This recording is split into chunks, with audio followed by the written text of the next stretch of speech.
Hey guys, so we want to talk to you today about Tadpole. This is our little gator who is missing the end of the tail right there. So Tadpole came to us by the name is Tadpole, not that this is a variety of Tadpole gator or something.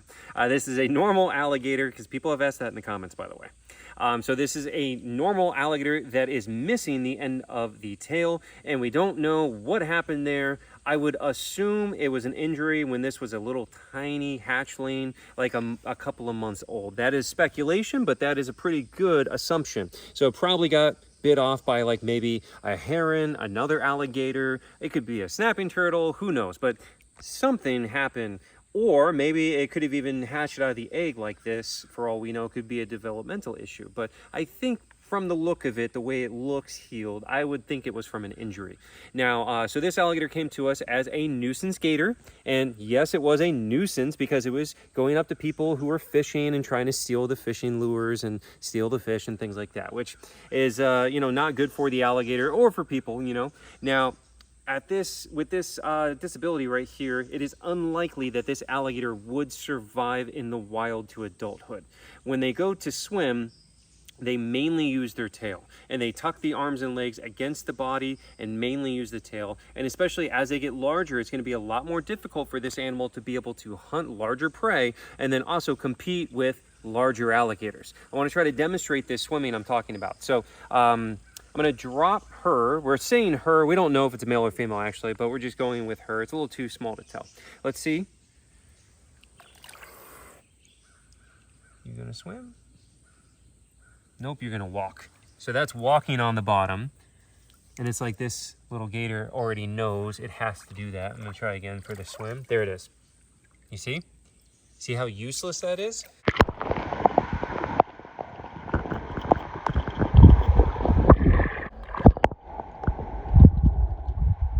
So that's what it's going to do if it's ever in a situation where like it feels the need to escape quickly or attack something. It's going to, oh, now we're walking again. It's definitely adapted a lot. This gator's adapted a lot to realize it doesn't have a tail and it needs to do this walking on the bottom thing. But you could just see trying to swim quickly how it's not going anywhere, So it's not working out very well for this poor little gator. Now, we assume this gator is probably about 2 to 3 years old is a safe assumption based on the size. And so if it had the full tail, it'd be out, about right up out there. You're okay, Tadpole. Trying to bite me. Tadpole will bite you too, by the way.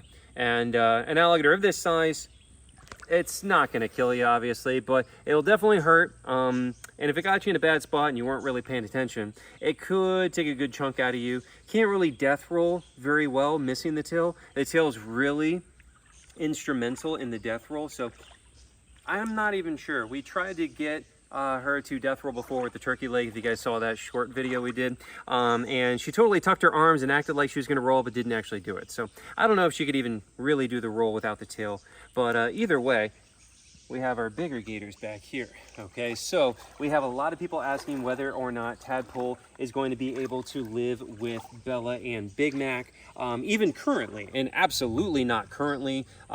Big Mac and Bella would both easily consume Tadpole here. I mean, Big Mac could, look at his size here. Look at him, he's already like, yes.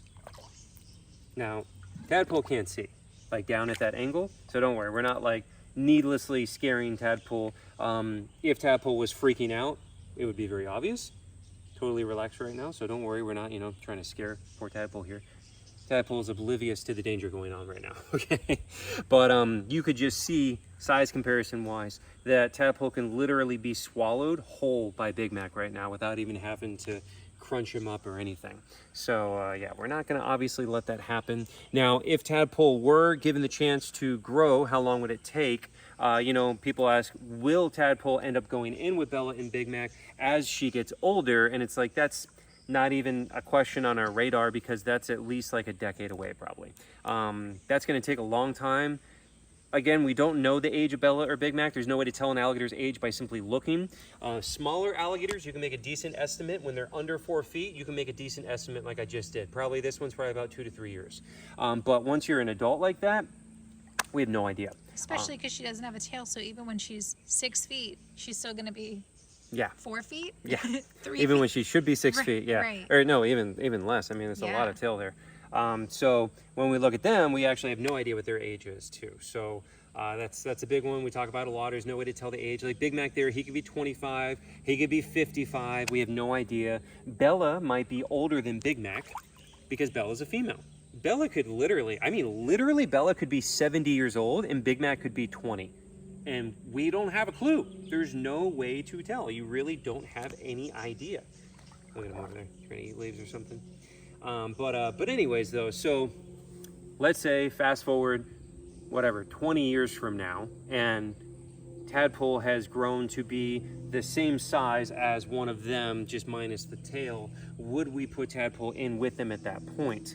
And I don't know, because this really prevents this animal from being able to escape the other alligators. They are going to have little territorial disputes. That's part of being an alligator. They kind of have their little, little arguments, I like to say, where they're not trying to kill each other, but they're definitely trying to assert dominance or whatever. He pushes her around sometimes, especially about food and things like that. And she's got to be able to get out of the way. He's much bigger, you know?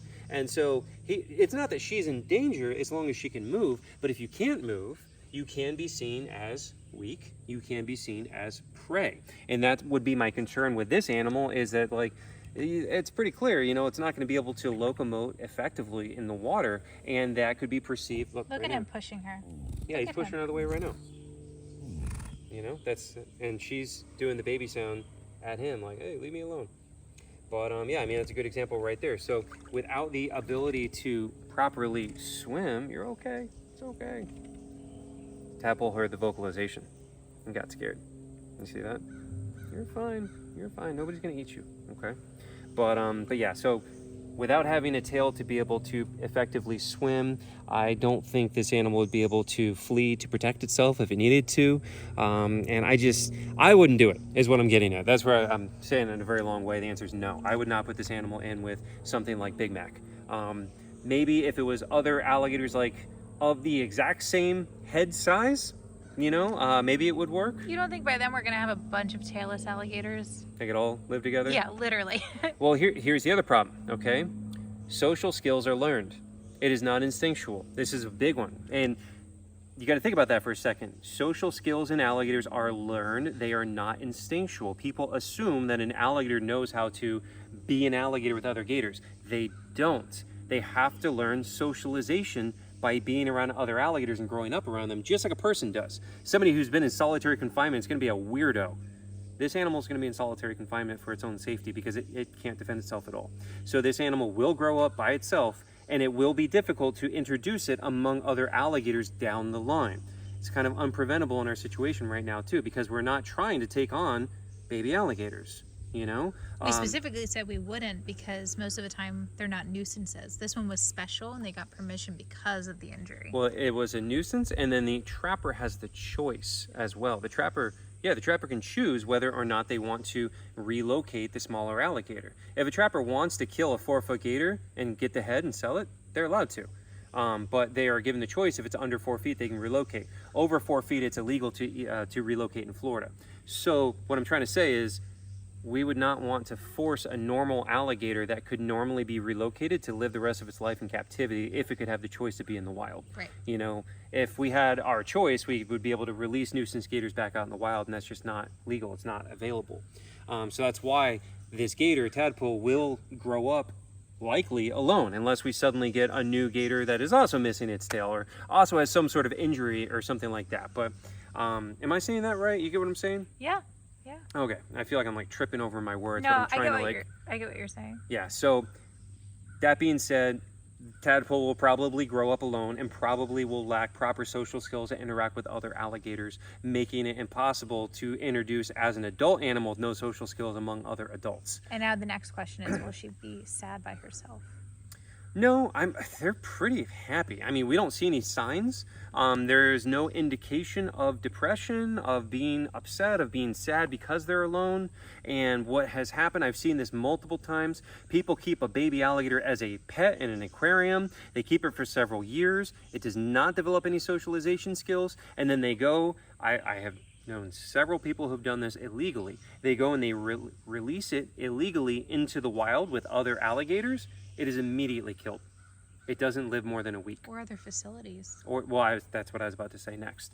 In the wild, I have known this of happening when people illegally have a baby gator as a pet and then illegally release it into the wild. It dies within a week. And I know other places where they have the same thing into captivity, where it is monitored and it has staff to watch and try to protect it. They still die. They get so stressed by the other alligators. That's coming back to, would they be depressed? No, it's kind of the opposite. Once you put them with other alligators, they get so freaked out, they get so stressed out that they die just from the stress. And it's crazy. I've literally seen this happen in captivity. That was my first experience with a captive gator. Remember the guy that kept his alligator in a bathtub and did shows with it for like 30 years, and she was like 5 feet. I don't know the legality of it, but then he brought it to Florida and found... Definitely illegal. Yeah, that's what I'm thinking too. But brought it to Florida. Not a question. A facility agreed to take it. They just threw it in, and she was dead in a week. Yep.